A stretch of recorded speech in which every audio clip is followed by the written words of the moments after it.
Саламатсыздар ма, құрметті оқушылар? Сабақтың тақырыбы Расул Ғамзатов менің Дағыстаным. Оқу мақсаты әдеби шығармада көтерілген әлеуметтік қоғамдық мәселені идеясы арқылы түсіндіру. Сабақтың мақсаты шығарманың идеясын анықтап, сол арқылы әлеуметтік қоғамдық мәселені түсіндіреді.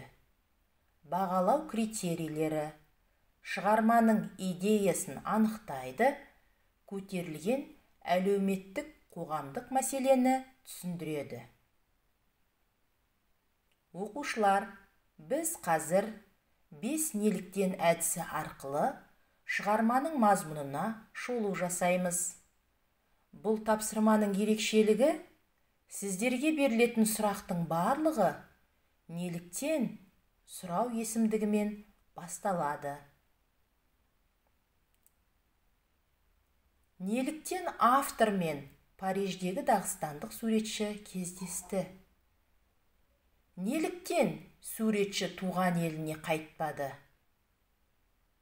Неліктен құстың жан күйі мен аварлық жігіттің тағдыры ұқсас? Неліктен суретші өз сағынышын сурет арқылы жеткізген? Неліктен анасы «Менің ұлым баяғыда өліп қалған» деді? Оқушылар, осы сұрақтардың төңірегінде өз ойымызды айта қояйық.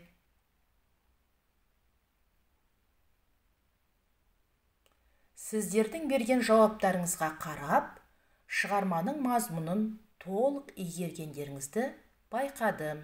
Өте жақсы. Енді келесі тапсырмаға көшейік. Сіздерге идеяларды жинақтау барысында туған жер, туған тіл мәселесі туралы ой қозғау үшін рафт әдісі арқылы тапсырма орындауды ұсынамын.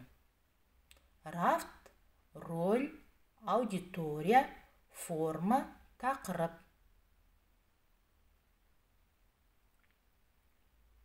Бұл жерде әр түрлі рөлдер беріледі, сол рөлдерді орындап шығамыз. Бірінші, тіл қосалар, жер мен көктің арасын, тіл айырар, анасынан баласын. Тақырыбында анасының рөлінде ойнап, ұлына тілек арнаңыз. Екінші, жалтақтамай өзге тілді ұлысқа, ең алдымен өз тіліңді дұрыста. Тақырыбында журналист ретінде көпшілікке үндеу жолдаңыз. Үшінші, ұлтарақтай болса да ата қоныс жер қымбат, ат төбеліндей болса да туып өскен ел қымбат. Тақырыбында суретші рөлінде жерлестеріне хат жолдаңыз. Төртінші, тәрбие тілден басталады. Тақырыбында оқырман ретінде авторға алғыс айтыңыз. Міне осы тақырыптардың біреуін таңдап, өз ойларыңызды жеткізуді ұсынамын. Тапсырманы орындау барысында дескрипторға мән береміз. Тапсырманың дескрипторы. Оқушылар шығарманың идеясын табады, өз пікірлерін білдіреді.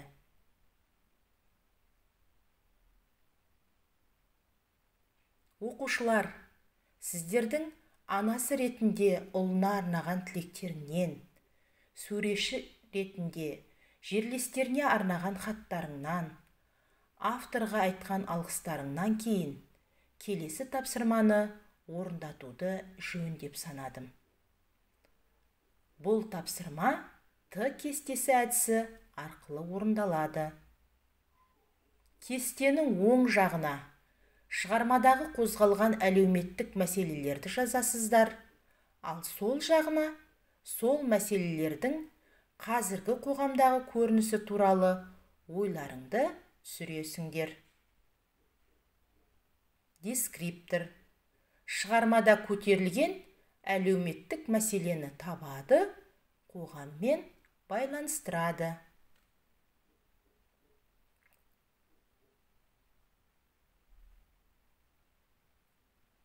Оқушылар, сіздердің тапсырмаларыңызды саралай отырып, туған жердің адам өмірінде киелі орын алатындығын, оны ешбір жермен айырбастауға болмайтынын түсінгендеріңізді, сонымен қатар ана сүтімен бойларыңа тараған туған тілдің құдіреттілігіне көз жеткізгендеріңізді байқадым. Ендеше бүгінгі сабағымызды қорытындылайық. Бүгін сіздер тапсырмаларды орындау арқылы әдеби шығармада көтерілген әлеуметтік қоғамдық мәселені идеясы арқылы түсіндірдіңіздер. Бүгінгі сабаққа сіздердің де өз пікірлеріңізді білдірулеріңізді өтінемін. Сабақтан алған 3 маңызды ақпаратты, сабақта қиындық тудырған 2 жағдайды, сабақта ұнаған бір әрекетті еркін микрофон әдісі арқылы білдіре қойыңыздар.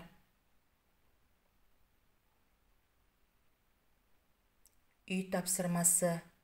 Егер мен жазушы болсам, айдарында ой толғаныш жазу. Тақырыбы: қазіргі қоғамдағы қандай әлеуметтік мәселені қозғар едің, неліктен? Сабағымызды барша халық бас етін, тілдің асыл қасиетін ардақтау мен салмақтау біздің парызымыз. Тіл қай ұлттың болмасын, тарихы мен тағдыры, қарым-қатынас құралы. Тіл болмаса, сөз болмайды. Сөз болмаса, адамзаттың тіршілігінде мән, маңыз болмайтыны анық. Сол үшін де ана тілімізді қастерлеу әр қайсымыздың міндетіміз деп аяқтағым келеді. Сау болыңыздар, оқушылар.